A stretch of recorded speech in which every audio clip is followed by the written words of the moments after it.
Delhi festival कहा गया करेंगे, फेस्टिवल तो किया नहीं, लेकिन 30 करोड़ रुपया उसके नाम से कहां चले गया, ऐड के नाम पर दिखा दिया, दिखाई नहीं दोबारा। बिजली घोटाला खोलने की बात करी तो पता चला कि 18% इंटरेस्ट से खुद ही 12% बड़ी बड़ी कंपनियों से और 2000 करोड़ रुपए एक एक कंपनी को खुद ही माफ कर दिया। शराब घोटाला देखा तो पता चला कि हजारों करोड़ रुपया अपने दोस्तों को शराब का काम दे दिया। अब जिस केस में ईडी की जांच हो रही है, इससे एक बात बहुत स्पष्ट है कि इतनी करप्शन अरविंद केजरीवाल जी की ये सोच थी कि मैंने हजारों करोड़ रुपया खर्च करके पेपरों में, अखबारों में, टीवी पे अपनी एक इमेज बना लिया कि मैं ईमानदार हूं।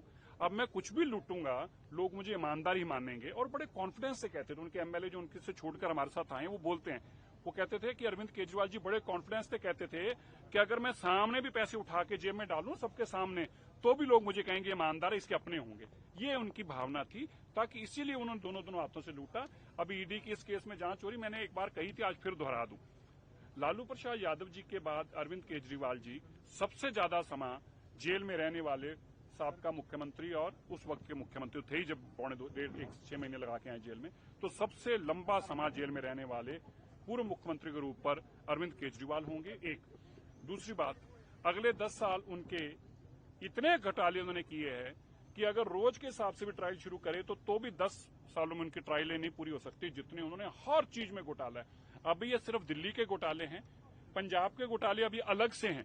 उनके ऊपर जब कार्रवाई होगी, किस तरह से बेकसूर लोगों को मारा जा रहा है, किस तरह से एक्सटॉर्शन की जा रही है, पैसे की एक्सटॉर्शन बिजनेसमैन से करते हैं, फिर उन लोगों को जो नहीं देते तो मरवाते हैं, और फिर जिनसे मरवाते हैं फिर उनका भी इनकाउंटर कर देते हैं। जब इनकी सीबीआई जांच होगी तो बहुत सारी चीजें और भी पड़ते निकल के आएंगी। पंजाब को अब उन्होंने लूटने का अड्डा बना रखा है। आजकल सारी आम आदमी पार्टी की लुटेरों की फौज जो है वो पंजाब में डेरे लगाई हुई है, लेकिन वो एक बात भूल गए हैं कि दिल्ली के लूटने का आपको हिसाब देना पड़ रहा है, तो पंजाब को लूटने का भी हिसाब तो देना ही पड़ेगा। दिल्ली सरकार इनोवेटिव सॉल्यूशंस इनवाइट करे एंड ऑफ लाइफ व्हीकल्स। जी, हमने ऐसे इनोवेटिव आइडियाज को एक्सप्लोर करने के लिए एक इनोवेशन चैलेंज निकाला है। पर्पस ये है कि जो एंड ऑफ लाइफ व्हीकल्स हैं, जो 10 साल बाद वो पोल्यूशन देते हैं, क्या ऐसी कोई इनोवेशंस हैं जो उनके पोल्यूशन को नेट जीरो पे ला सकती हूं। बहुत सारे लोगों ने हमें अप्रोच किया और बहुत सारे उन्होंने हमें चीजें दिखाई। हमने ये समझा कि बजाय इसके एक इनोवेटिव चैलेंज एक्सप्लोर किया जाए और आईआईटी दिल्ली के माध्यम से इसकी सारी स्टडी कराई जाए, ताकि हम ऐसे आइडियाज एक्सप्लोर कर पाएं कि क्या इस पोल्यूशन को दिल्ली के लोगों को राहत दिलाई जा सकती है। इसके ऊपर दिल्ली की सरकार काम कर रही है। कोरोना के वक्त काफी गाड़ियां ऑफ रोड रही थी, क्या एक ये जस्टिफिकेशन हो सकता है कि कोर्ट से राहत मांगी जाए? नहीं, ये के कारण तो है ही है, वो देखेंगे जैसे जब मानिए हम सारे ऑर्डर्स जो हैं एग्जामिन कर रहे हैं, उसके बाद जो एप्रोप्रिएट रेमेडीज होंगी वो एप्रोप्रिएट कोर्ट के पास जाएंगे। लेकिन हम कोई हवा में नहीं जाना चाहते।